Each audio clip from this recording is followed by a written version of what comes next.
How to delete photos from Google Photos without deleting them from your phone. Hey everybody, welcome back to our YouTube channel. In today's video, I'm going to show you how you can actually delete your photos from your Google Photos without deleting them from your phone. So without any further ado, let us jump right into the process. First of all, open up any of your web browser. In my case, I'm using Google Chrome. Then at the top search bar, type in photos.google.com. Now, if you have Photos app in your device, it will automatically get logged into your Google Photos account from your Google account. Then tap on any picture that you would like to delete. Tap on trash icon on your top page and tap on move to bin. Now, as we have deleted that photo from our Google Photos, let's go ahead and check onto our gallery app. Open your gallery.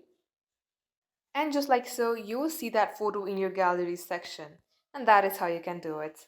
So thank you for watching the video till the very end. If it had helped you in any ways, then do like and subscribe. We hope to be back soon with more tutorials like this. In the meantime, stay updated and thank you for watching.